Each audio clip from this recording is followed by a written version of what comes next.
உங்க தாத்தா எனக்கும் உங்க பெரியப்பாக்கும் என்ன பண்ணாரோ அததான் நான் இன்னைக்கு உனக்கு பண்ணிட்டு இருக்கேன். தாத்தா பண்ணாரு, அவரு பண்ணாரு, இவரு பண்ணாருன்னு சொல்றீங்கல்ல. நீங்க வந்ததுல இருந்து ஷோல என்ன பேசுறீங்க? தப்பு தப்பா பேசினே இருக்கீங்க ஷோல.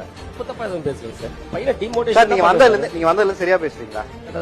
இந்த ஷோல நான் கேட்ட கேள்விக்கு எதுவுமே நீங்க சரியா பேசவே இல்லை சார். நீங்க சரியாவே பேசல சார். இப்ப நான் உங்களை டிமோட் பண்ணிருக்கேன் சார். நீங்க பாசிட்டிவா பேசுங்க சார். இவ்வளவு பேர் முன்னாடி நான் உங்களை டிமோட்டிவேட் பண்ணல இல்லையா? இது உங்களுக்கு வலிக்குதா இல்லையா? இருங்க சார் நான் கேட்ட கேள்வி இப்ப நான் இத்தனை பேருக்கு முன்னாடி என் கேட்ட கேள்விக்கு நீங்க சரியா தான் பதில் சொன்னீங்க. ஆனா நான் உங்களை என்ன சொன்னேன்? ஒரு ஷோல நீங்க வந்து சரியா பேச தெரியாம நீங்க பேசிட்டு இருக்கீங்கன்னு சொல்றேன் இல்லையா? அப்படி இல்லைன்னா மைக் வச்சுட்டு நீங்க வெளில போங்க நான் சொல்றேன்னு வச்சுக்கோங்களேன். நீங்க சரியா இருக்குமா? என்னடா நம்ம சரியா தான் பேசிட்டு இருக்கோம், இவர் ஏன் நம்மள இப்படி கேள்வி கேட்டுட்டு இருக்காரு உங்களுக்கு தோணுதா இல்லையா? ஆமா சார். இது உங்களுக்கு எவ்வளவு சார் வயசாகுது? 45 சார். 45 வயசான அனுபவம் உள்ள பல சூழ்நிலைகளை கடந்து வந்த ஒரு மனிதனான உங்களுக்கு இது தோணும் போது 23 வயசு 24 வயசு பையனை இப்பதான் அடுத்த ஜெனரேஷனை பார்க்க போறான்.